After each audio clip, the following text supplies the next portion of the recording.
অত্যাচারী ব্যক্তি চিরদিন জীবিত থাকে না, কিন্তু তার উপর অভিশাপ চিরদিন বিদ্যমান থাকে। স্বার্থ যেখানে শেষ, বদনাম ঠিক সেখান থেকেই শুরু। এটাই দুনিয়ার রীতিনীতি।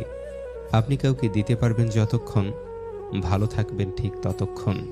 আপনি জানেন কি, ৮০ ভাগ মানুষ নিজের অনুভূতি কখনো কাউকে বলে না, কেননা তারা মনে করে অন্যদের পক্ষে সেটা বোঝা খুব কষ্টকর।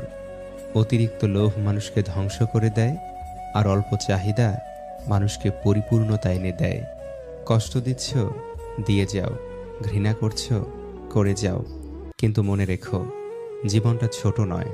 যে কষ্ট তুমি আজ আমায় দিচ্ছ, তা তোমাকে অন্য কেউ ফিরিয়ে দেবে। কাউকে অতীতের পাপ নিয়ে খোঁটা দিও না। সে হয়তো ক্ষমা চেয়ে রবের কাছে তোমার থেকে উত্তম হয়ে গেছে। মানুষকে জোর করে আটকে রাখা যায় না। দিন শেষে মানুষ তার ভালো লাগার জায়গায় কোনো না কোনোভাবে ছুটে যাবেই।